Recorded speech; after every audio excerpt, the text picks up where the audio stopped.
กันนะสาธุสาธุธรรมะธรรมังธรรมาติสนังอาลัทนังกาลุมาสาธุกาสาต่อไปเทศนาธรรมวิบัติล้อมจิตนะโมตัสสะภะคะวะโตอะระหะโตสัมมาสัมพุทธัสสะสัทธาโบฟังดูราสัพพุริสาตั้งหลายจึงจักฟังนิยายรู้ที่แจ้งจักได้แสงเทศนาไปนานี่แลตาในกาลาเมื่อนั้นอันขามลมพ้นไปแล้วมื้อนานเสียงจิราการานนักวันนั้นยังมีพญาตนหนึ่งอยู่ในเมืองปาราณสีที่นั้นยังมีในวันหนึ่งพระพุทธเจ้าแห่งเราก็แลงดูยังสัตตาโลกทั้งหลายอันเบารู้จังรักษาศีลฟังธรรมตะวันจักรักษาเขาของอื่นคำได้หวานผู้กาลาผู้เบารู้รารักษาศีลเต่ารู้จักรักษาเขาของอื่นคำกันว่าพ้นจิตแหลตายไปนั้นใจเตียนกาบันใดก็จักไหลไปเป็นเพศไปกับโดยเขาของอันนั้นผู้กาลายิ่งใจตั้งหลายผู้มีพยาพึงรู้ดังนี้เถิดดังเราจักไหลเทศนาไปนานี่แลยังมีภาษาลำหนึ่งอยู่ในน้ำมหาสมุทรสากรเมื่อก่อนวันนั้นยังมีปลาและเต่าตั้งหลายมาอยู่รักษายังภาษาลำนั้นเสียงจิราการนานนับวันนั้นยังมีสองขาพ่อลูกก็มีใจใส่ศรัทธาจนกันมาสั่งศาลาลำหนึ่งเปิดจักถวายเป็นตานหวานยามนั้นสองขาก็มาสั่งศาลาไปตั้นแล้วสองขาพ่อลูกก็มาตายเสสองขาก็ได้ตนเที่ยวไปมาในวัฏฏะสงสารหลายจาดผู้เป็นลูกก็ได้มาเกิดเป็นพญาตนหนึ่งอยู่ในเมืองเกตุมาติราชาธานีหันแลที่นี้จักกล่าวยังอกุศลกรรมพญาเจ้าอันจะเกิดมาในเมืองเกตุมาติราชาธานีไปปานะไปนานั่นก่อนแลฟังเมื่อพระเจ้าอริยแม่ไตรจักลงมาเป็นผาปังไปนานั้นคนยิงตั้งหลายคนยิงใจตั้งหลายการเป็นปาริวารกันว่าเขาตั้งหลายฟุ้งนั้นเส้นชีวิตแห่งตุนแล้วก็จะได้ไปเกิดในน้ำมหาสมุทรสาครเปื่อนแลเหตุดังอันผู้กล้ายิ่งใจตั้งหลายยามเมื่อจักตายเสี่ยงชีวิตด้วยคันธาตั้งหานั้นยามเมื่อจักตายเสี่ยงชีวิตดับคันธาตั้งลาตั้งหานั้นก็เบาก้อนมีใจติดกับโดยสิ่งของมีตุนว่าเขาของเงินคำแต่หอเรินเป็นตุนแลเต่าดีเอาสิ้นธรรมกรรมฐานพระพุทธเจ้าเป็นติปึงได้ว่าพุทโธเมนาโธธัมโมเมนาโธสังโฆเมนาโธไปจาใจคือใดใจตินของตาแห่งตุนโดยภาวนาว่ามุตตาจาโคเปรวาตานันตุนหักในสลาตาแล้วแลดังนี้ก็จักไหลถึงสุขในเมืองคนและเมืองฟ้าสุขที่แล้วตีจอดมีเวียงแก้วยอดมหาเนราปานนั่นแลเหตุดังอันพระพุทธเจ้าจึงในเทศนาธรรมใบในธรรมปตากาถาวาอาทานในกาลเมื่อนั้นยังมีเจ้าภิกขุตนหนึ่งต่างก็มารับทานกราบโดยคนตั้งหลายในที่นั้นเบานานเต้าไหลเจ้าภิกขุ นั้นก็ปกมือสู่เมืองสาวัตถีดังเก่าเหล่าหันแลเจ้าภิกขุตุนั้นก็เอาผ้าอันปืนต้านนั้นลงยาวมี8 ศอกลงกว้างมี5 ศอกคืบยึบแล้วไปแตนยอมเตอแลเจ้าภิกขุตุนั้นก็เอาผ้าผืนนั้นไปฝากไว้ที่น้องยิ่งแห่งตุนหันแล้วก็มาอยู่กับเจ้าภิกขุทั้งหลายที่นั่นน้องยิ่งแห่งเจ้าภิกขุตุนั้นก็เอาผ้ามากี่ดูก็หันผ้าพื้นนั้นเป็นอันฮึกหยาบสักหน่อยนางก็เอาไปฝักซอยย่อยอ่อนไปแล้วก็มาพืชมาปั่นมาต่อเป็นพื้นใหม่แล้วลงยาวมี8 ศอกปลายคืบลงกว้างมี5 ศอกปลายคืบใหญ่เลื่อนเก่าอีก1หันแลอยู่มาเบานานเต่าใดเจ้าภิกขุตุนั้นก็จนเอาสามเณรมาเมตตาติเริญน้องยิ่งแห่งตนเปิดจากมาเอาผ้าพื้นนั้นฝากไว้ตีน้องยิ่งนั้นเมื่อน้องยิ่งตั้งต่อดีแล้วเจ้าภิกขุตุนปีได้รู้ได้หันยังผ้าพื้นนั้นก็มีใจจงจื่นยินดีกับโดยผ้าพื้นนั้นมากนักก็บอกกล่าวสามเณรเอาผ้าพื้นนั้นไปยอมหันแลสามเณรเจ้าก็กล่าวว่าวันนี้ค่ำแล้วก็ยอมวันผูกได้ว่าอันถึงยามเตียงขึ้นมารอดเจ้าภิกขุตุนั้นก็มาตรุงยังพยาธิโรกาอันนักเจ้าก็อดเบาใดก็โดดมาระนับอาบตายไปยามเมื่อจากตายจิตจากขาดนานก็ได้มีใจไปติดกับโดยผ้าพื้นนั้นก็โดดกลายเป็นเพชรเม่นโตหนึ่งไปจับอยู่ตีเจผ้าพื้นนั้นแลส่วนว่าน้องยิ่งก็ร้องไห้หาพี่แห่งตุนมากนักตาโตทัดแต่นั้นไปภายนาส่วนว่าคนตั้งหลายก็จนกันเอาสาคอนเจ้าภิกขุตุนั้นไปส่งสาการในป่าจานแลยามนั้นพระพุทธเจ้าก็กล่าวว่าอันว่าปริคานเจ้าภิกขุตุนั้นอย่าฟังแจกกันเถิดเหตุว่ายังมีมินโตหนึ่งอยู่รักษาพระพุทธนั้นกันว่าเสียง7 วันอายุของมินโตนั้นก็จักเสียงแหลตายไปกันตายจากเป็นเมนก็จักได้ไปเกิดในจันฟ้าจ้าแลกันว่าทน7 วันแล้วต่างตั้งหลายจงแจกปริคานกันเถิดเหตุดังอันผู้กลายิ่งใจตั้งหลายฟุ้งใดก็ดียามเมื่อจักตายนั้นก็เบาโคนเอาใจไปติดกับด้วยเขาของเงินคำจังมาบุกควายไรนาตึกโซนบุกน้ำแดน้องป่าสังสกันเต่าคนเดเกิดถึงยังสินธรรมกรรมาทานของกินของตานแห่งตุนติไหลตานมานั้นอันหนึ่งก็เกิดถึงยังพระพุทธเจ้าพระธรรมเจ้าพระสังฆเจ้าเป็นที่พึ่งแก่ตนเถิดกันว่าใจเต้นสินธรรมกรรมาทานของกินของตานแห่งตนดังอันกันว่าตายไปก็จะได้ไปเกิดในจันฟ้าและนิพพานเบายาจาแลพระพุทธเจ้าเทศนาว่าตามตั้งหลายอย่าได้พามาดของกินของตานแห่งตนเถิดเมื่อจักบางปัญจขันธ์ตั้งหานั้นจึงว่าเบาเกิดถึงยังเขาของเงินคำสัมปติเปิดอันแลกันว่าเกิดถึงของอันใดกันตายไปก็จักได้ไปเป็นเพศไปของอันนั้นกันว่าเกิดถึงเขาของเงินคำสัมปติเมื่อตายไปก็จักได้ไปเป็นงูไปคุ้มค่ำมันนั้น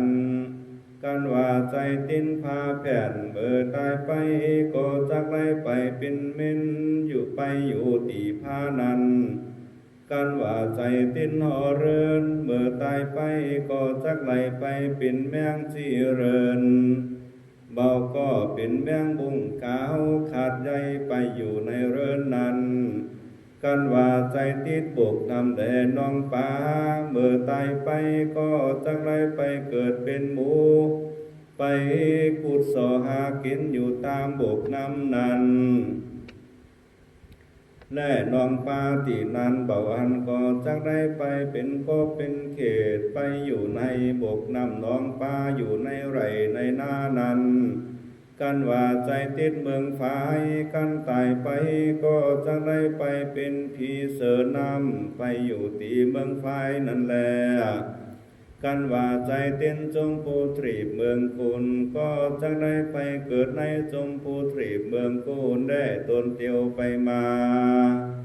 ในวัฏฏะสงสารเป็นทุกข์ในวัฏฏะสงสารใจกันว่าใจติ้นกับโดยใจยิงผู้ใดก็จักได้ไปมีกรรมเวรกับโดยใจยิงผู้นั้น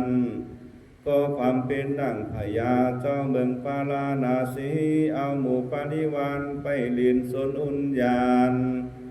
ได้ไปพบกาปะได้ไปพบหันกับโดยใจผู้ตรงพญาที่โรกาอันไกลจากตายใจผู้นั้นได้หันยังเข่งยองพระดับพญาเจ้าเมืองปาลานาสีก็เป็นอันถูกเลิกพึงใจมากนักเมื่อใจผู้นั้นตายก็ได้ไปเกิดเป็นลูกใจพญาเจ้าเมืองปาลานาสีที่นั้นก็มีแล้วก็ได้สืบราชาสัมปติบ้านเมืองที่นั้นยามนั้นยังมีสามเณรตนหนึ่งตรงยังพญาธิโรกาไก่จักตายสามเณรตนนั้นก็ใจติ้นจันพาอยู่ใจการตายจากเมืองคุณก็ไขเอาตนเมื่อเกิดในจันพาตาวติงสาตินั้นยามนั้นยังมีหญิงผู้หนึ่งเป็นอากามเหสีพญาเจ้าเมืองปาราณสีมีเขาของเงินคำมากนักปล่อยเบามีลูกสักคนนางก็มาคันนึงใจว่าดังนี้เขาของเงินคำสัมปติอย่างกูนี้หาผู้จักสืบแดนข้าคุณก็เบาไรสักคนโกไปนิมนต์สามเณรตนเป็นพญาธิโรกาอันไกลจักตายนั้นมาเกิดเป็นลูกไว้สืบแดนข้าคุณพึ่งโกนจาเลวานนางก็หมู่ปาริวารแห่งตนแล้วก็ลุงจากภาษาทนางก็ไปสู่ที่อยู่สามเณรตนนั้นก็โยอัญจุลีมือ10 นิ้วตั้งวางกิววันตากาวาดูลาเจ้าสามเณรตนมีบุญอันมากต่างก็มาตรงยังพญาธิโรกาข้าขออาราธนาไปเกิดเป็นลูกแห่งข้าได้เถิดเหตุว่าข้านี้หาลูกเบาไหลและหวานยามนั้นสามเณรก็กล่าวว่ากันเราตายก็ไขไปเกิดในจันทาและหวานที่นั่นนางเทวีก็กล่าวว่าลูลาเจ้าสามเณรตนมีบุญสมปานนั้นมากตานอย่าได้เกิดใจสนันเตอตานอย่าได้ไปเกิดในจันทาเตอแลข้าขอเจ้าโกจุงคือต่อโตอย่างข้าเตอข้าขออาราธนาเจ้าโกจงมาเอาปฏิสันธิในต้องแห่งข้าแลขอเจ้าผู้ได้สืบองศาบ้านเบิงปาราณสีที่นี้ก่อนเตอหวานเมื่อนั้นสามเณรเจ้าก็ข้าหนึ่งใจโดยพญาอย่างตุนว่าดังนี้จันฟ้านั้นจุงไว้ก่อนเตอกูจักไปกูจักรับเอาคำนิมนต์แห่งนางเทวีนี้ก่อนแลเปิดได้สืบวงศาพญาเจ้าเมืองปาราณสีก่อนได้ว่าอันกันว่าเจ้าสามเณรข้าหนึ่งใจดังนี้แล้วก็รับเอากรรมปฏิญญาณแห่งนางเทวีอันแล นางก็จนนาหมู่ปริวารปอบขึ้นมาสู่ติโยภาสาทแห่งตนยังไปตันมารอดถึงเวงปาลานาสีเตอส่วนว่าเจ้าสามเณรตุนนั้นก็โหลดเสียงกรรมไปอันแลเนื้อก็ไปเอาปฏิสันธิในต้องแห่งนางเทวีเตอันแลนางเทวีก็มาตรงกับผ้าทน10 เดือนโบราณมนแล้วนางก็พาสุดในลูกชายผู้หนึ่งมีลูกชมพันวันนานงามมากนักก็ได้เป็นพญาสวยราชาสัมปติในเมืองตีนั้นโยปุกาโลอันว่าปุกลายิ่งใจตั้งหลายภูมิใดยามเมื่อจักตายนานกันว่าใจไปติ้นกับโดยของอันใดก็จักได้ไปเกิดในที่นั้นพึงมีจาแลกันว่าใจติ้นโบกวายกันตายก็จักได้ไปเกิดเป็นแมงบุ้งตอมขี้ควายนานอุปมาเป็นดังยิงผู้หนึ่งกำลังเป็นสาวขึ้นใหญ่ขึ้นมายามนั้นยังมีใจผู้หนึ่งได้มาผูกปั้นเป็นจุรักกับนางผู้นั้นสองขาก็อูกันว่ากันเราเบาไรกันในจัดนี้ขอคือไรกันขอคือไรกันจัดนาเตอก็มาติทานต่อกันว่าสันนี้อยู่เบานานเต่าใดนางผู้นั้นก็มาตรงยังพยาธิโรกาอันนักก็โดดตายไปเมื่อนางจักตายนางก็มาเกิดถึงควายกันนางตายก็ได้ไปเกิดเป็นควายแม่ดำตัวหนึ่งควายแม่ดำตัวนั้นก็มาอยู่ไกลที่เรือนใจผู้เป็นจุรกันนั่นแลส่วนว่าใจผู้นั้นก็มีใจรักกับโดยกายตัวนั้นจึงว่าคนเรานี้เบาดีขอดกำขอดเว้นแก่กันในกาลเมื่อนั้นยังมี3 คนพ่อแม่ลูกมีน้องสละอันเตรียมไปด้วยดอกโบบ้านจังก่อนตั้งหลายเป็นตีสนุกจุ่มจื่นยินดีมากนักเขาก็ไปเอาป่ามากินแต่ขายเลี้ยงชีวิตแห่งเขาทุกวันเบาขาดสักวันอยู่มาเบานานเท่าใดผู้เป็นพ่อก็เสงอายุกำไปเมื่อผู้เป็นพ่อจากเสงกำตายไปนานก็ได้คิดถึงน้องสละได้ไรนาตีนั้นกันตายก็ได้ไปเกิดเป็นหมูไปโสหากินอยู่ตีน้องสละตีนั้นอยู่มาเบานานเต่าใดผู้เป็นแม่ก็เสงกำไปอันแลเมื่อจักตายก็ได้เกิดถึงยังไรนาแลน้องป่ากันตายก็ได้ไปเกิดเป็นงูตัวหนึ่งไปโสหากินอยู่ในน้องตีนั้นในกาลนั้นเหล่าผู้เป็นลูกหญิงสาวก็โหลดตายไปแทงเมื่อนางจักตายก็ได้เกิดถึงยังน้องสาราและไรนากันนางตายก็ได้ไปเกิดเป็นเขตโตหนึ่งอาศัยอยู่ที่น้องนั้นลูกหญิงสาวผู้นั้นหันน้องสละก็เป็นนันถูกเนื้อพึงใจหยึงนักเหตุดังนั้นจึงได้ไปเกิดเป็นสัตตาริษานไปอยู่ในน้องเปื่อนแลส่วนว่างูตัวนั้นมันหันเขตก็โดดกินเขตแล้วทัดแต่นั้นไปนาหมูเถินตัวนั้นก็มาสอหากินตีริมน้องตัวนั้นตีริมน้องนั้นมันได้หันงูตัวนั้นมันก็กาบกินงูตัวนั้นหันแลยามนั้นผู้เป็นปีใจผู้ปีใจแห่งนางผู้ตายไปเป็นเพศเป็นเขตนั้นมันก็เบารู้มันก็รู้ว่าหมูเถินตัวนั้นมาพูดเตน้องดังอันมันก็มีใจเกตมากนักถึงยามกลางคืนใจผู้นั้นก็ถือธนูแร่ต่างหมูตัวนั้นยามนั้นหมูก็ลงเปื่อว่าจักมาสอหากินตีรองตีริมน้องดังเก่าหันแลใจผู้นั้นก็เอาธนูยิงอย่างหมูตัวนั้น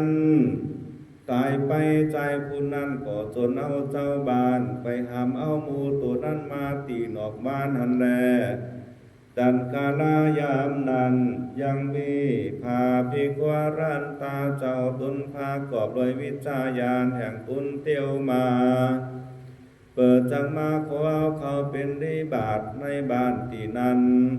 ก็มาหันยังหมูตัวนั้นก็กล่าวว่านุลาอุปาสกหมูเถินตัวนี้ก็เป็นป่อแห่งมึงแลในต้องแห่งหมูเถินตัวนั้นมีงูตัวหนึ่งงูตัวนั้นก็เป็นแม่แห่งมึงแลในต้องงูตัวนั้นก็มีเขตตัวหนึ่งเขตตัวนั้นก็เป็นน้องยิงแห่งมึงแลว่าอันยามเมื่อเขาตั้งสามจากตายนั้นเขาก็ได้เวทนาก็เลยไรนาแลน้องเขาตายก็ได้ไปเกิดเป็นสัตว์ไปอยู่ที่น้องเพื่อนแลอรหันตาเจ้าเก่าเหตุการณ์ตั้งบนดังอันชาวบ้านทั้งหลายข้อความกันเอาสากหมูตัวนั้นไปเผาเสติป่าที่นั่นก็มีแลส่วนว่าใจผู้เป็นลูกก็มาตกแต่งรันราของตานตั้งหลายคือว่าภาชีวลาเขาสังฆาพัตตาถวายเป็นทานญาตินำอุทิศบุญไปหาเขาตั้งสามตีตายไปไรบุญจากทุกข์ถึงสุขสถานว่าสาปัญโยภาพุทธาเจ้าก็เทศนาสำแดงยังวิบากกรรมมือแจ้งแก่บุคลายิ่งใจตั้งหลายคือได้รู้จูคุณจนขันกระทำบุญรักษาสินกินทานเมตตาภาวนาไปจาใจอย่าขาดอย่าไหลพามัดแก้วเจ้าตั้งสามแด่เตอบุคลายิ่งใจตั้งหลายผู้ใดก็ดียามเมื่อใดกระทำบุญนั้นคือไหลอุทิศบุญไปหาพ่อแม่พี่น้องญาติกาวงศาตั้งหลายอันตายไปสู่ปราโลกไปนานันเตอส่วนว่าพ่อแม่พี่น้องวงศาญาติกาตั้งหลายตีตายไปสู่ปราโลกไปนานั้นก็จังไรบุญจากตกถึงสุขพึงมีจาแลอันหนึ่งก็คนดีเตือนสติคนยิ่งใจตั้งหลายยามเมื่อจากตายไปนั้นหรือไรลาลึกถึงยังของกินของตานแห่งตนใจแล้วก็จังระยะตนไปสู่สุคติพึงมีจาแลอุปมาเป็นดังคนผู้หนึ่งยามเมื่อจากเสียงคำตายไปนานพี่น้องวงศาญาติกาไปบูเจ้าผ่าเรื่องเครื่องปริขานมาไว้เนอโหใจผู้จักตายนานเมื่อใจผู้นั้นหันผ่าเรื่องเครื่องปริขานกันตายก็ระยะตนไปเกิดเป็นเทวดาสวยสัมปติในจันฟ้าตาบติงสาบุญก็มีแน่เมื่อนั้นยังมีเด็กชายผู้หนึ่งอายุไหล6 ปีก็มาตรงพยาธิโรกานักไก่จักตายดังอันเมื่อจิตยังเบาขาดเตือนนั้นยังมีเจ้าพิโคตนหนึ่งมาที่ว่าเขาเป็นริบาทในเรือนเมื่อเด็กชายผู้นั้นได้หันยังเจ้าพิโคตุนนั้นดุงพาเรื่องก็เป็นอันงามมากนักใจไปติดอยู่ที่พาเรื่องนั้นเมื่อจิตขาดไปก็ได้ไปเกิดเป็นที่บาบุตรอยู่ในจันทาภาษาดังหนึ่งก็มีปริวารมากนักยังมีหญิงผู้หนึ่งมีใจใส่ศรัทธามากนักในตานยังมหาทัชกาคือว่าตุงหลง1 อันพนับพนาโดยหิ่งแลกันทาของหอมเอามาหอยเกลียนไว้ที่กลุ่มแก้วเจ้าสามภาการยิ่งผู้นั้นกันเสียงอายุตายไปก็ได้อาตนไปเกิดเป็นเทวบุตรสวยสัมปติทิพย์ในจันฟ้าตาวติงสาก็มีวันนั้นแลปุคละยิ่งใจตั้งหลายควรดีระลึกถึงพระพุทธเจ้าพระธรรมเจ้าพระสังฆเจ้า คือได้ว่าพุทโธเมนาโถธัมโมเมนาโถสังโฆเมนาโถดังนี้ไปจะใจเตอก็เต่งว่าจากใดถึงสุขสามภาการคือว่าสุขในเมืองคุณในเมืองฟ้าสุขอันมีในแหล่งลาคือมหาเนราปานก่อจักสมฤทธิจูภาการเบายาจาแลสุตังนิธิตังกิยาเตสนายังธรรมวิบากพร้อมจิตจาดกผูกเดียวก่อสาเลโบลามน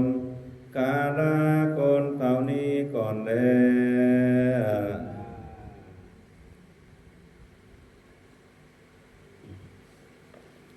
สัพพิติโยวิวัจจันตุสัพพะโลกโควินาศสันตุมาเตภวะตันตรายโยสุขีติขายุโกภาวะอภิวาทานาสีลิสานิจังพุทธาปัจจายโนจัตตารโอธรรมาวัฏันติอายุวันโนสุขังปะลังอันนี้เป็นวิบากเนาะวิบากรองจิตวิบากรองจิตก็หมายความว่าเมื่อเราเป็นคนในสังแต่งเนาะมีหอมีเงินมีรถมีกามีสังแก่มีโซนซีมีโฟมเนาะมีโฟนมีสิ่งของกุมเบลมีหอมมีเงินมีลูกมีเต่ายามที่ตายนี่อย่าอะไรใจติบอย่าอะไรใจติดโอ้ของตั้งหลายตั้งโบนยามเมื่อเราที่เสี่ยงกรรมดับไปนี้ว่าเขามีของที่สั้นก็อย่าไปอะไรใจติดนะเพราะว่าใจติดก็เอาที่กาได้กับปินเพศนะปินเพศเป็นผีไปเขาของเงินคำไปโสนไปไห้ไปตึกดินตึกนาไปไว้มันของจังปุ่นตุกถึงสุขไหลอุปมาเพียงเตรียมในธรรมก็บอกไว้มีสีพ่อแม่ลูกพ่อไหลไปเฮ็ดให้เฮ็ดนาแม่ก็ไหลไปลูกยิงก็ไหลไปลูกชายก็ไหลไปพ่อในสัมตายอ่อนตั้งพ่อในตายอ่อนตั้งก็เกิดเป็นหมูก็อยู่การกินอยู่ในให้ในโสดในหนองน้ำถึงมากกว่าแม่ก็ตายไปว่าแม่ก็เสียงกามไปแม่ซ้ำได้ก็เกิดเป็นงูนี่ว่านะแม่เกิดเป็นงูอ่ะต่อไปนี่ลูกยิงก็ตายไว้แทงว่านะลูกยิงตายจิตตายก็ซ้ำใจติดให้สัตติดโสดใจติดหนองน้ำลูกยิงก็อะไรก็เกิดเป็นเขตก็เกิดเป็นเขตยาววันหนึ่งต่อวันหนึ่งเนาะงูเขียดหมูก็อาศัยอยู่ในน้ำหนองนั้นมากินพักกินเยอะกินปูกินปลาในน้ำหนองนั้นหนองในใสกว้างเนาะวันหนึ่งมาในลูกชายก็สัมไปเหยาต้องไห่ต้องสนต้องหนองสัมพันธ์ห้อยขาหมูนี่มากินว่ามาสอกมาเตาหนองขนาดลูกชายก็ใจล้ำเนาะหมูนี่มาเกาโสนนะลองโอ้ก็แล้วนะหมูก็เส้นเข้ามาวันนั้นขิงนั่นอันลูกสาวเกิดเป็นเขตงูสมหันเขตงูสมหันเขตงูสมากินเขตเองนะต่อมาในงูต่อไปในหมูก็ไม่เอาหากินในหนองมาสมาหันงูหมูก็มากินงูว่าเนาะสุดท้ายก็ลูกชายสมาหันหมูแล้วก็เอาหนาในสมายิงหมูตายหมูนี่ตัวใหญ่นะเนาะตัวใหญ่นะหลักก็เรียกว่าแปะนะหลักก็เรียกว่าแปะหอกก็เรียกว่าแปะยกก็เรียกว่าแปะในห้องชาวบ้านมาเปิดมาจ่อยเรามาไว้ตีกันตั้งไว้เอามาไว้ตีกองตั้งมาเจรจากันว่าที่ซื้อหื้อเนาะตีปากซื้อหื้อตียำซื้อหื้อในกันเนาะยามนั้นนี่มีเจ้าภิกขุอรหันตาตัวหนึ่งเดียวมา ติวมาก็มาบอกมาหันเปิ้นนะที่หามหมูน่ะหมูก็ตายที่จงได้ปาดหมูแล้วก็เจ้าที่พูดเท่านั้นมาบอกใจเท่านั้นว่าใจเอ้ยนี่ว่าโหส่วนนี้ตายก็เดี๋ยวก็เกิดเป็นหมูนี่ว่านะเกิดเป็นหมูเมสุอันตายกันนี้ซ้ำเกิดเป็นงูก็อยู่ในตองหมูนี่เอาว่านะลูกน้องยิงมันก็กระตายก็ได้ก็เกิดเป็นเขตเขตก็อยู่แต่ในเขตก็อยู่ในตองงูนั่นยาวว่านะงูมากินเขตว่าเขตอยู่ในตองงูต่อไปซ้ำหมูสมากินงูงูสมาอยู่ในตองหมูว่านะเจ้าพี่พูดตัวนั้นมาซับแดงว่าเนี่ยเพราะว่าเขาแหละใจติดอีสังก็เนี่ยว่าเขาก็จะได้การเกิดเป็นอนันต์ยาวเขาก็ได้พ้นจากทุกข์ถึงสุขสักเตอเนี่ยว่านะได้การเกิดเป็นเทวบุตรเทวดาและพวกตถาศรัทธาทั้งหลายนอเพราะว่าใจติดอีสังก็เวลาเขาติดตายนี่อะไรคืออีสังว่าอะไรคือว่าพุทโธเมนาโถนี่คือว่านะพุทโธเมนาโถธัมโมเมนาโถสังโฆเมนาโถว่านี่ก็ว่านะพุทโธเมนาโถธัมโมเมนาโถสังโฆเมนาโถอันนี้จุวันนะคืออะไรใจติดพุทโธเมนาโถเนี่ยก็นำพุทโธธัมโมพุทโธธัมโมสังโฆเนี่ยพุทโธเมนาโถธัมโมเมนาโถสังโฆเมนาโถอันนี้ว่าแต่ก่อนอย่ามากก็อะไรคิดถึงของกินของต้านของดูของต้านเอานั่นเนาะอันเฮาไรดูไรต้านนั่นอย่าไปคิดถึงต่างเดียวว่านะคิดถึงต่างเดียวก็ดีว่านั้นใจเฮานิ่มนะตายก็จะได้ตัดเป็นเพศอันนั้นครับที่นั้นก็ว่าใจติดเฮิรนซ้ำที่ไรก็เกิดเป็นแมงจีเฮิรนว่านะใจติดเฮิรนก็จะได้เกิดแมงมุมกาวได้พ้นทุกข์ถึงสุขกำแล้วเนาะวันนี้ก็เอาคำเรื่องวิบากลองจิตนี่ตามที่คนในแต่งในเทศนาไว้มีอรรถะสอนใจก็ขอให้ทุกท่านจงมีความสุขมีความเจริญโดยอายุวันนาสุขะปาราธนาสัมปติยาสัมปตินามสมจังมีจตารโอธรรมาวัฏันติอายุวันโนสุขังปารา